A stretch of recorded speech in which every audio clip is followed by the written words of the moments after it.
बिल्कुल आपने सही कहा, सरकार के साथ एक्सपर्ट्स होते हैं, लेकिन मैं इसी चीज़ की तरफ आपकी तवज्जो दिखाना चाहूँगा कि अगर सरकार के साथ एक्सपर्ट्स हैं तो वो सिंपल से, जो कि बहुत ही हाईली एजुकेटेड नहीं हैं, इन किसानों की 6 मीटिंग के बावजूद इनकी डिमांड नहीं समझ पा रहे। क्या वो इतने एक्सपर्ट हैं कि इनकी सिंपल जो लैंग्वेज है वही समझ नहीं पा रहे कि इनको चाहिए क्या?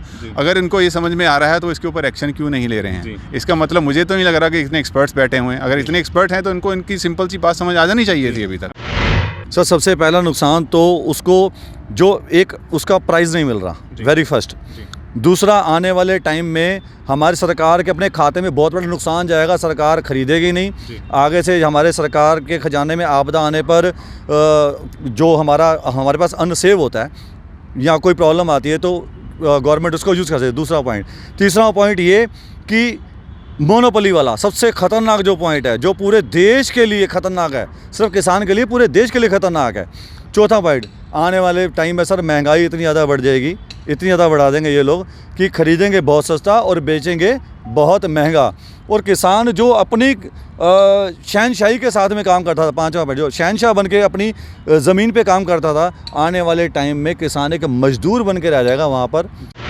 मेरा नाम है सुरेंद्र सिंह और आप देख रहे हैं एसएम न्यूज़। आज हम लोग हैं बुराड़ी के मैदान के अंदर। यहाँ पे लाखों की तादाद के अंदर लोग रह सकते हैं। आप देखेंगे मेरे पीछे जो नज़र आ रहा होगा, ये सारा खाली तंबू लगे हुए हैं और यहाँ पे वाटरप्रूफ तंबू भी लगे हुए हैं और यहाँ पे टॉयलेट, बाथरूम, सब चीज़ों की व्यवस्था करी हुई है। लेकिन यहाँ पर कोई किसान आके राज़ी नहीं है। और किसान क्यों नहीं आ रहा है? वो ट्रैक्टर ट्रॉली में सोने लग रहा है। आप देखेंगे यहाँ से नज़र आ रहा होगा आपको कि इतने बड़े लाखों के बंदोबस्त के बावजूद भी यहाँ पे कुत्ते सोने लग रहे हैं। आप देखेंगे दूर दूर तक जहाँ तक नज़र जाती है वहाँ तक भी खाली टेंटों की व्यवस्था है। यहाँ पे टॉयलेट, बाथरूम, सब कुछ सरकार ने मैनेज करे हुए हैं, उसका बंदोबस्त करे हुए हैं। लेकिन हमारे साथ कुछ साथी हैं, हम यहाँ से जानेंगे सर क्या कारण है कि किसान तपती हुई ठंड के अंदर, कड़ाके की ठंड के अंदर टेम्पो में सोने लग रहा है, ट्रक में सोने लग रहा है, अपनी जो गाड़ियाँ आई हैं उन्हों सोने लग रहा है।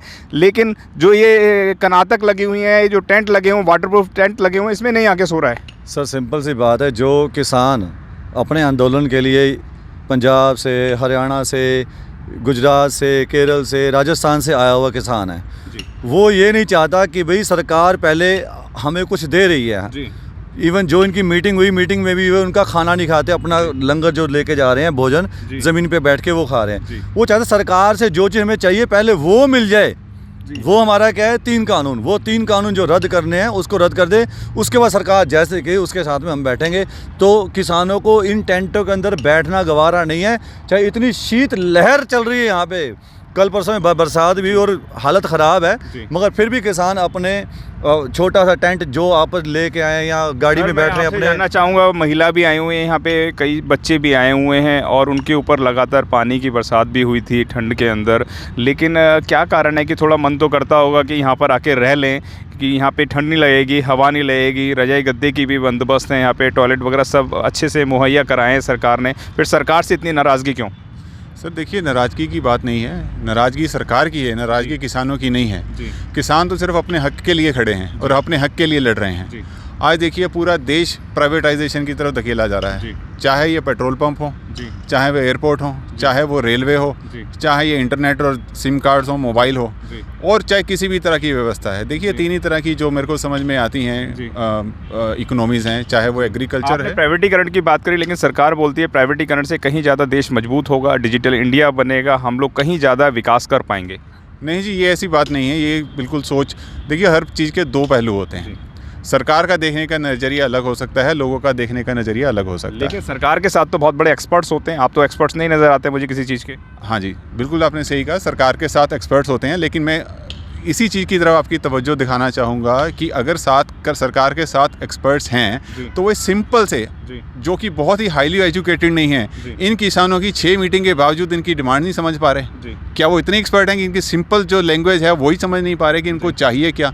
अगर इनको ये समझ में आ रहा है तो इसके ऊपर एक्शन क्यों नहीं ले रहे हैं? इसका मतलब मुझे तो नहीं लग रहा कि इतने एक्सपर्ट्स बैठे हुए हैं। अगर इतने एक्सपर्ट हैं तो इनको इनकी सिंपल सी बात समझ आ जानी चाहिए थी अभी तक। बताया जा रहा है किसानों की, जैसे आपने बात बोली कि उनकी बात को नहीं समझ पा रहे हैं, बड़े सरलीकरण से उन्होंने समझाने की कोशिश करी है। लेकिन सरकार बोलती है कि प्राइवेट तरीके से लाए गए हैं, किसी पार्टी की फंडिंग से लाए गए हैं, पार्टियों के द्वारा बुलाए गए हैं, और ये समझ में नहीं आ पा रहा है इनको। देखिए ये आप खुद ही देख सकते हैं, अगर ये सरकार की तरफ से इतनी व्यवस्था की गई है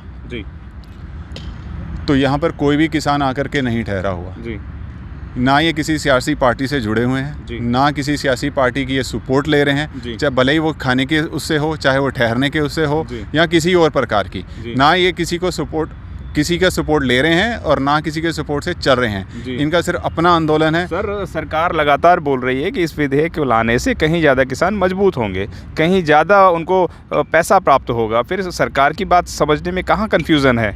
देखिए, अगर सरकार का ऐसा सोचना है तो उनका सोचना गलत है, क्योंकि ये सारी की सारी जो एग्रीकल्चर बेस्ड हमारी इकोनॉमी है, आज भी देश के 73-74 साल आज़ादी के बाद ही आज भी हम एग्रीकल्चरल बेस्ड इंडस्ट्री या इकोनॉमी हैं। हम आज तक इंडस्ट्रियलिस्ट स्टेट या इंडस्ट्रियलिस्ट इकोनॉमी नहीं बन पाए, हम सर्विस बेस्ड इकोनॉमी नहीं बन पाए। जैसा कि स्विट्ज़रलैंड है, वहाँ पे इंश्योरेंस है, बैंकिंग है।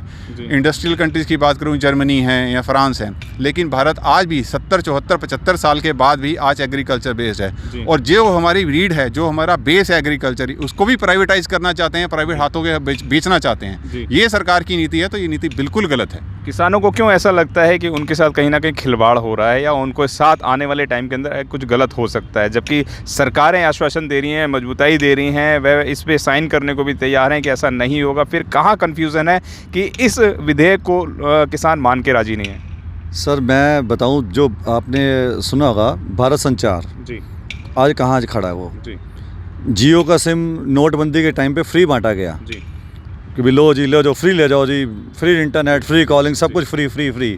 आज का रेट है, आज ही जब मैंने भी रिचार्ज किया 599 का जी 3 महीने का, ठीक है ना, 3 महीने का 599, उसके साथ में डेटा। पहले क्या रेट था इसका?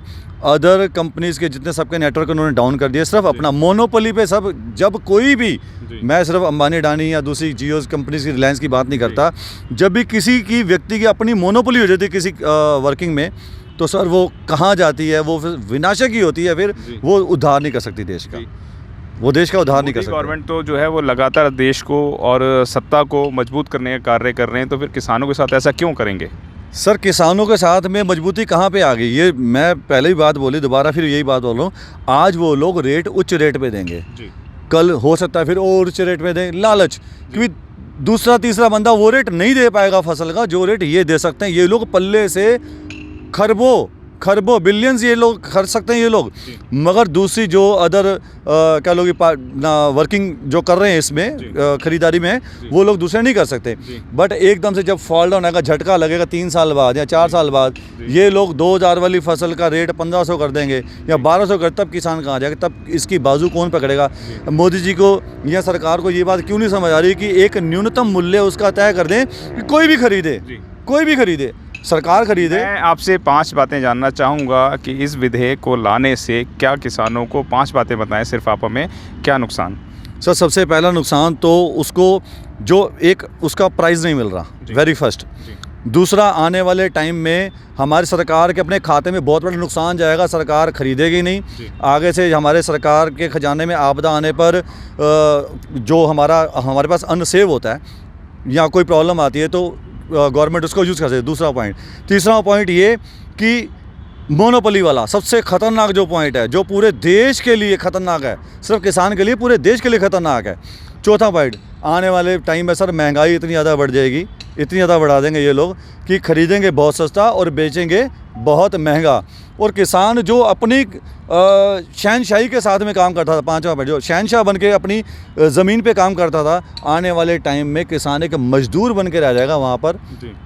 उसको जो है वो वाले हक, जैसे आपने तीसरे और चौथे पॉइंट्स के अंदर बताया कि आने वाली जनता को भी बहुत महंगा मिले। क्यों जनता को महंगा मिलेगा? ऑब्वियसली महंगा मिलेगा, जबकि सरकार तो बहुत सस्ते दामों पे बेचती है, किसानों को राशन की दुकानों पे बहुत सस्ता बेचती है अनाज। राशन की दुकान पे सर कितने लोग जाते हैं हमारे देश की? अगर आप बात करें तो मात्र 2 या 4% लोग, बड़ी मुश्किल से, जो कि गरीबी रेखा से नीचे है, राशन की दुकान पे से वो लोग, आप या मैं लोग नहीं जाते, चाहे हम लोअर मिडिल क्लास के लोग हैं, हम लोग नहीं जाते राशन की दुकान पे। हमें कहाँ से खरीदना है? हम जाएंगे किसी भी स्टोर पे जाएंगे, अच्छे वहाँ से खरीद के लाएंगे।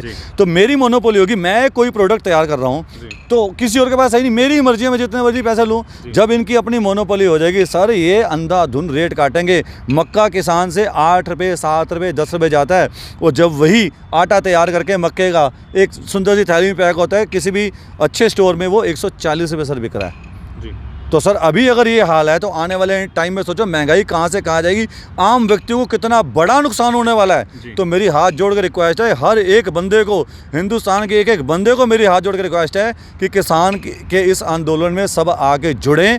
अगर अपना भविष्य बढ़िया चाहते हैं, हिंदुस्तान का भविष्य बढ़िया चाहते हैं, हमारे भारत का भविष्य बढ़िया चाहते हैं, तो सारे इसमें जुड़ें और मोदी जी ये तीनों काले कानून जो है वापस ले लें। धन्यवाद। धन्यवाद सर, थैंक यू। अगर आपने अभी तक हमारा चैनल सब्सक्राइब नहीं किया है तो सब्सक्राइब करें और घंटी का बटन बिल्कुल भी दबाना ना भूलें ताकि सभी लेटेस्ट खबरें पहुंच सकें आप पे सबसे पहले।